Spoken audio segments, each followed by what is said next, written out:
aktiviti 5.2. Jadi untuk aktiviti 5.2 ni dia melibatkan eksperimen. Kamu juga boleh buat rujukan lah, pergi kepada muka surat 93 ya. Muka surat 93 ada eksperimen tentang aktiviti 5.2 ni. Dia lebih kepada mengkaji, ataupun tujuan eksperimen ni adalah mengkaji kesan pH terhadap aktiviti pepsin. Kesan pH ke atas aktiviti pepsin. Jadi pH ni bermula daripada 0 sehinggalah kepada 14. Jadi 0 hingga ke 6 tu adalah acidic lah, dan 7 ke atas tu adalah alkali. Okey, alkali.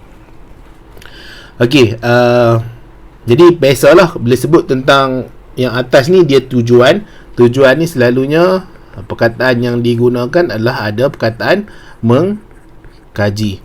Jadi kesan pH, pH keasidan, kealkalian, bagaimana pH tu dia mempengaruhi aktiviti pepsin.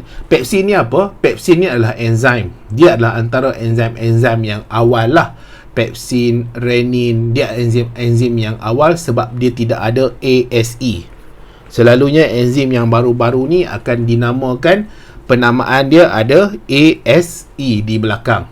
Contohnya maltase, lactase, sucrase. Okey, jadi dia ada ASE. Tapi untuk pepsin ni sebab dia awal lagi dah ditemui, jadi penamaan dia tak ikut kepada standard yang baru.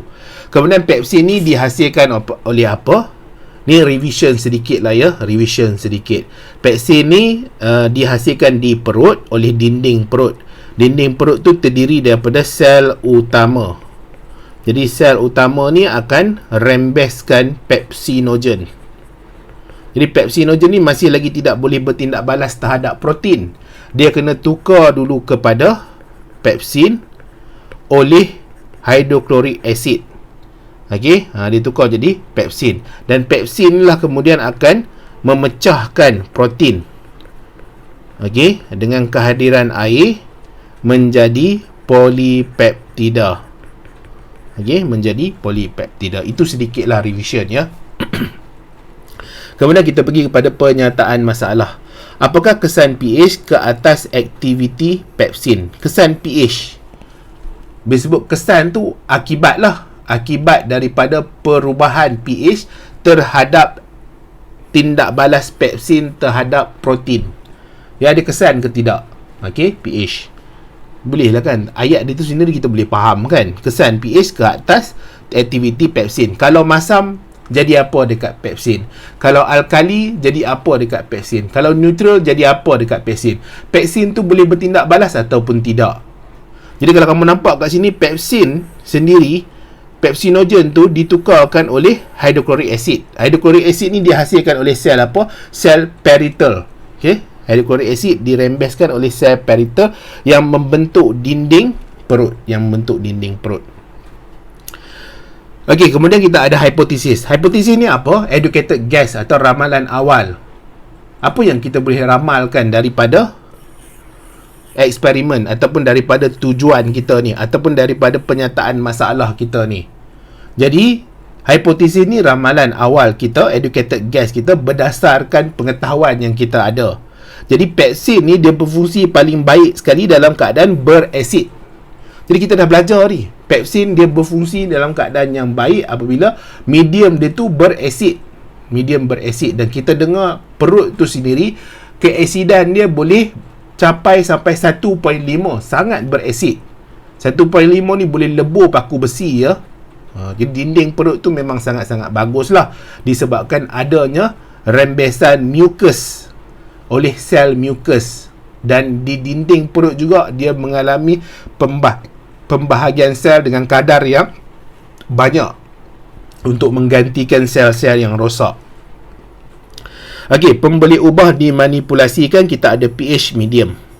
Jadi kita ada banyaklah pH tu. Kita ada 7, 2 dan 9. Jadi 7 ni neutral, 2 ni acid, 9 ni alkali. Jadi itu yang kita ubah suai, yang kita manipulasikan pH medium. Kemudian yang bertindak balas adalah kadar tindak balas. Terutama sekali yang kita lihat pada putih telur. Putih telur dalam keadaan biasa, kita kacau dia akan jadi keruh. Tapi kalau dah bertindak balas dengan peksin, peksin akan memudahkan ataupun mencernakan ataupun hidrolisis putih telur, protein yang ada pada putih telur tu menjadi, struktur dia kita nampak jernih. Kemudian pembeli ubah yang dimalarkan, maksudnya dia tetap, dia tidak mengalami sebarang perubahan. Jadi apa saja kita buat, ia ni kena tetap. Contohnya isi padu kepekatan ampaian albumin. Albumin ni putih telur ya. Isi padu dan kepekatan larutan pepsin suhu medium. Ini adalah bahan, ini adalah radas. Jadi kalau kamu rasa ada lagi nak tambah, kamu tambahlah. Janganlah kamu terlalu bergantung sangat dengan cikgu. Apa saja cikgu cakap ni semua betul. Tak ya, tak semestinya. Kalau ada lagi guru yang lebih bagus ataupun cikgu di sekolah kamu nak kamu buat macam tu, jadi terpulanglah, tambahlah. Okay? Pemahaman dia tu tak kisah, asalkan dia punya main point dia tu sampai kepada kamu dan kamu faham kenapa proses tu dijalankan seperti begitu dan kenapa keputusan tu kita dapat macam tu. Cara tu kadang-kadang dia berbeza ya, kaedah penulisan pun kadang-kadang berbeza juga. Kalau untuk SPM, kamu nak tulis laporan bagi eksperimen macam ni lah, macam yang kamu nampak yang cikgu tunjuk dekat kamu ni, macam ni lah kaedah kamu nak tulis laporan. Tetapi bila kamu dah sambung belajar nanti, dia pastinya berbeza, ada sedikit penambahan ya. Kemudian kita pergi kepada prosedur. Jadi prosedur ni kamu boleh baca sendirilah ya. Kamu boleh baca sendiri. Minta maaf lah. Jadi tabung uji P, tabung uji Q, tabung uji R. Tabung uji P, Q dan R. Jadi kandungan pada tabung uji P ni kita masukkan albumin, pepsin dan air suling. Nampak tak? Tidak ada hidroklorik asid. Jadi sebab itulah pH dia 7. Sebab tidak ada hidroklorik asid. Kemudian kita catat pemerhatian awal kita pada keadaan albumin tu. Okey, keadaan albumin tu sebab dia dah bercampur dengan air suling ni, dia akan jadi putih lah atau keruh. Dia putih atau keruh. Kemudian yang kedua ni, Q ni, dia ada albumin, peksin dengan hidroklorik asid, asid hidroklorik.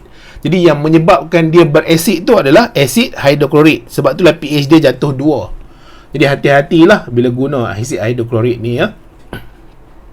Sama juga kita lihat pada pemerhatian awal di ampaian putih atau keruh disebabkan ada putih telur tu. Okey. Kemudian tabung uji R, kita ada albumin, peksin, larutan natrium hidroksida cair. Yang ini yang menyebabkan dia alkali. Jadi bila kita tunggu selepas 20 minit pada suhu 37 darjah Celsius. Tunggulah. Pemerhatian awal kita dah catat, kita tunggu selepas 20 minit pada suhu 37 darjah Celsius.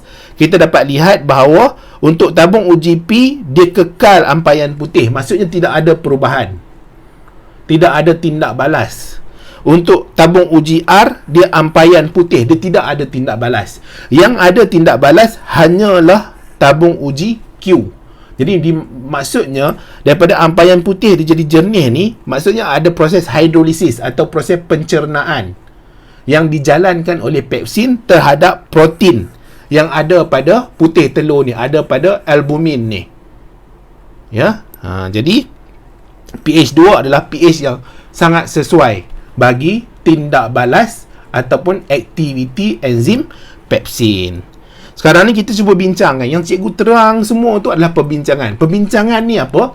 Kita cuba terangkan, kita cuba bincangkan, kita cuba bagi tahu dekat semua orang kenapa keputusan yang kita dapat tu begitu. Kenapa kita dapat keputusan tu macam tu? Apa yang menyebabkan keputusan tu dapat macam tu? Kenapa ampaian putih ni kekal ampaian putih? Ampaian putih ni kekal ampaian putih bagi pH 7 dan pH 9. Kenapa pula pH 2 ni ada mengalami perubahan daripada ampaian putih jadi ampaian jernih? Semua ni kita bincangkan dalam bahagian perbincangan. Ya. Kesemua tabung uji direndamkan dalam kukus air 37 darjah Celsius kerana suhu ni adalah suhu yang optimum bagi tindak balas enzim pepsin. Jadi mestilah 37 darjah Celsius adalah suhu badan manusia kan. Kandungan dalam tabung uji Q menjadi jernih pada akhir eksperimen kerana albumin telah dihidrolisis oleh pepsin. Jadi ada tindak balas pepsin terhadap albumin tadi disebabkan pH dia sesuai. Pepsin tidak menghidrolisis albumin dalam keadaan neutral dan berakali. Neutral berakali, dia tidak akan hidrolisis. Jadi pepsin menghidrolisis protein dalam keadaan berasid sahaja. Jadi hipotesis diterima. Okey, hipotesis diterima. Jadi tak susah sangat eksperimen ni, dan cikgu pun haraplah cikgu di sekolah kamu berpeluang lah nak buat eksperimen ni bersama-sama dengan kamu. Seronok je buat eksperimen daripada kita asyik dengar sahaja. Okey, kemudian kita cuba nak hadamkan tanpa kita gerakkan tangan kita, tanpa kita berfikir, tanpa kita tunggu, tanpa kita lihat apa yang berlaku pada bahan eksperimen tu ataupun keputusan eksperimen tu. Dia lebih seronok lah. Tambah-tambah lagi kalau kamu faham apa yang kamu belajar dalam kelas, kemudian kamu cuba aplikasikan di dalam makmal, ya. Jadi ini adalah melibatkan aktiviti 5.2.